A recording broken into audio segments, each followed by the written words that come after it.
bandeko balandi Céleste TV qui sur le terrain a occupé Sabino actualité na émission biso blaka face caméra toujours si ba Léopard ba kobeta match lobby mardi le 31 décembre 2026 na équipe ya Jamaïque 22h heure de Kinshasa ba kobeta barrage ya éliminatoire mondial toujours pour occuper Sabino ba info pour na match ya lobby toujours tuna ba question sur la match ya lobby tozamo via moko na moko bino boyo kande eloko ni ba congolais bazana ngona mutuna bango pour na match ya lobby soit des défaites ou des victoires. Ah oui, bonjour monsieur. Bon, combo langai monsieur Fabrice. Bon, pour la Léopard lobby face à Jamaïque qui victoire déjà assurée. Pour toi c'est na minga oloba vraiment té parce que biso pour langai na mota déjà Portugal. Mais pour la Léopard pour la Jamaïque voilà victoire mais ils a assuré pour Jamaïque en le corbeau ya ça Léopard. Bon pour la match à lobby déjà na bi que na tchelanga score té parce que score na ko taper à côté mais et bande déjà mi-temps to bande organiser déjà mi-temps na déjà mi-temps pour la déjà match wana. Ta qui ko bande ça va joueur bon ngala ça coach c'est la ko souhaiter ba joueur té mais que tous les joueurs Léopard baza bon. Pour lorsque ba sélectionner ba déjà Léopard c'est baza déjà bon. Mais pour le conseil, on a fait ça, que bah y a esprit moi déjà que déjà tu gagné non, bah un esprit bien que bête baleke, bah rapporter victoire à faire que tu kende. Bah ça a été une assurance moi ouais tu gagné ton négliger match non, match on négliger ça raté. Pour le comme qui est comme le monene, c'est que bah y a bête vraiment ballon, bah c'est sauter dans mboka. Pour ça bis que bénéficier à la victoire, bah on doit bénéficier à la marabna, on doit bénéficier à wana. Bonjour, nga Gisèle Oleka, mais aux mon até sur l'andi même na chaîne était na niveau ya libanda mboka.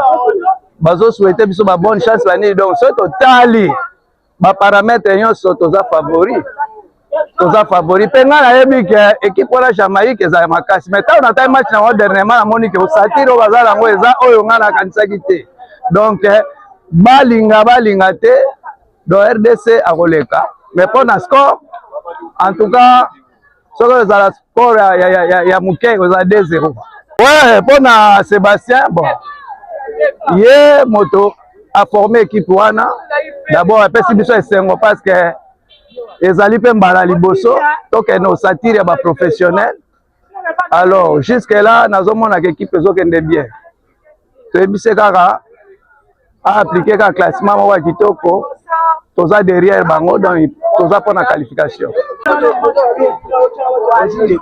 Bonjour. Ngai komo nanga Eric Kisesa. Ngai message na jana ngo oyebisa peuple congolais. Biso nyo tutoza na sima ya Léopard. Toza la ini. Victoire à lobby vraiment eza na maboko na biso. Na osenga ka unité. Tosanga na biso nyonso vita imana. Biso nyonso tout toza ini. Tozala ini elo na osenga ka unité na nga pronostic pour na match à lobby to gagner vraiment 3-1 premier mi-temps 3 buts déjà au quota moko wana ndeto tikela bango pour to sepesa bango victoire lobby est à 3-1.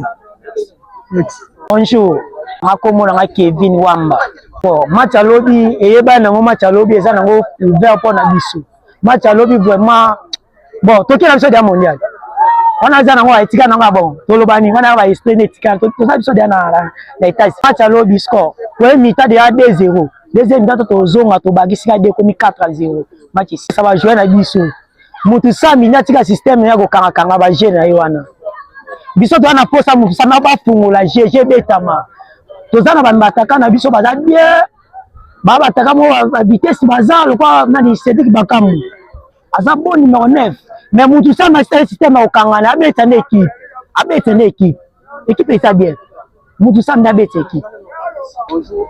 Bonjour, je me présente, je m'appelle Monsieur Joseph Lebou. Premièrement, je tiens à encourager notre équipe, notre pays pour ces matchs. Et puis, à propos de moi, je pense que la RDC va gagner, vu que selon moi, je considère que le Jamaïque n'a pas une équipe solide que la RDC, que le Léopard. Et puis, la Jamaïque n'est pas si fort que nous. Donc, nous avons eu le temps de jouer avec d'autres équipes. Et puis, nous sommes toujours les gagnants. Mais vis-à-vis à la Jamaïque, je pense que la RDC va perdre. Bon, Jamaïque de base, d'abord, moi je considère la Jamaïque comme un pays, je considère la Jamaïque comme étant un pays, soit une équipe où donc, excusez-moi pour les termes. Hein. Donc, bon, ça n'a pas il y a gagner vis-à-vis de Bissau. Donc, nous sommes plus forts que la Jamaïque. En bref, je souhaite de bonnes choses à notre pays, à notre léopard, aux joueurs. Ouais, bon, je suis Moïse. Bon, en fait, pour nous encourager les léopard avec Alobi. Ça va un esprit d'équipe. Donc, va motiver pour un match à Alobi. Puis, c'est la victoire pour nous. Bon, pour un match à Alobi, pour nous, on a la victoire. La victoire pour nous. Ça, je vais repérer ça pour nous. Pas à la motiver, pas un esprit d'équipe et bon, toi, ça même moral. Et puis, quand il y a un débat qui est bon, on a la victoire. Pour lui, c'est aussi la mondial. C'est mondial. Soit le mondial et ça, ça pas bien. Bonjour, je m'appelle Michel Kaoulou Karis. C'est déjà facile, le match est déjà gagné. On connaît déjà le score, c'est des 4-0. Il n'y a rien à parler. Même sur le côté, on a regardé le côté du match par rapport au chroniqueur du foot. On a vu 65% de la partie de la RDC par rapport à celui du Jamaïque. Le match est très facile à gagner. Pour moi, pour le joueur, le mot est positif. Mais le problème est chez les sélectionneurs. Parce que demain, on aura besoin de voir des joueurs actifs, non des joueurs inactifs. Par exemple, je peux vous donner l'exemple de Massoir. C'est un joueur inactif. Il ne joue pas, mais vous allez voir que l'entraîneur, les sélectionneurs l'aligné en première position. Tandis que le Léopard, pour l'instant, on a besoin de joueurs actifs pour gagner. Par rapport à l'équipe de Jamaïque, si on voit l'équipe de Jamaïque, des joueurs de l'équipe de Jamaïque sont des joueurs de 3e à 5e division. Par rapport à nous, on est des joueurs de première ligue, 2e ligue. On est des joueurs qui jouent la Ligue des Champions. On a besoin de joueurs compétitifs. On n'a pas besoin de joueurs, son expérience. Par rapport à Massoir, Massoir a plein d'expérience. Mais le Léopard a besoin d'une équipe qui va gagner demain parce que le Congolais, plus de 120 millions de Congolais, on attend tous d'aller à la Coupe du Monde. On n'a pas besoin d'être un pays historique seulement parce que le Léopard, aujourd'hui, avec ça, nous parle d'une histoire qui s'est fait il y a des années, depuis l'époque du Zaïre. Maintenant, on a besoin de voir une équipe à l'époque des Léopards d'aller aussi à la Coupe du Monde. C'est pourquoi moi j'attends le sélectionneur, que demain le sélectionneur nous aligne une équipe compétitive. Pas une équipe là, bon. Mais moi j'aimerais voir une équipe comme si on a vu le match amical, on a vu qu'il y a eu des joueurs un peu compétitifs et on a besoin d'une équipe positive. Merci. Bonjour. Comment on a Ben Chimanga? On a reculé le joueur na biso. Ils ont tous un banc de cœur. Tous ont ba gagner match pour épais biso peuple sengo. Tout le bapé que non, to participant à l'édition Coupe du Monde 2026. Le match à lobby pronostic ezaka le même car au tobeta na ngwana avec le même pronostic wana to gagner na ngwana. Na eloko a modifier te. Message on a yango ya opesa bango ezaka que non ba beta fond ba beta pena pour que to gagner match à lobby pour peuple congolais.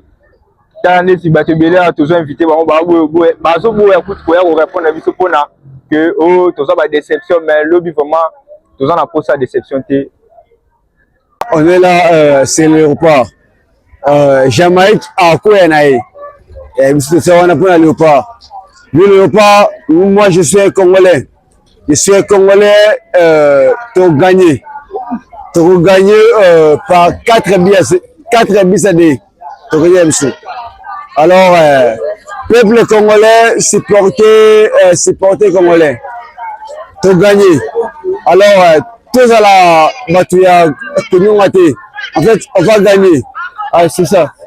Le Léopard, on va gagner. Le Léopard, on va gagner. On va gagner. Tu vas gagner Bango. Comment on a voté Jamaïque à ça et le côté, on va gagner. Alors, vive le repas. Oui, il y a redouté ça, papa. Nous allons gagner le match. C'est très facile. Hein? Jamaïque, c'est un petit pays. La RDC, c'est un grand continent. C'est un lion contre une gazelle. Nous allons les battre sans problème. Là, on aurait même pas. Avant les 20 premières minutes, ça, le score serait de 2 buts à 0. Ne vous en faites pas. On est déjà favori. De 2h jusqu'à 4h, ça serait une fête, une joie après 50 ans. Et ça serait une joie, papa. Ça serait une joie. La police, tu vois, on est des Quinois. On va bosser. C'est de 22h à 23h. Alors, peuple congolais, tobanga ba policier la biso ya mboka oyo. Tobanga bango. Bon, c'est sur 22h à 23h. Ngai na 22h, 23h on la match. Alors, ce qu'on a retourné dans un ndako. Policier a interpellé nga akanga ngai. Ce qu'on no banini. Na bunda tona swana. RTNC chaîne Ekima. Tu vois RTNC connexion Ekima. Kourabe ekenango, nanga ba akure ekenango. Alors, ce que tobanga teke on est les jeunes. Tobanga la police, pardon, bo interpeller biso te. Bo tika biso ce qui to gagner, bo tika so to sepela par rapport à une histoire. Merci vraiment.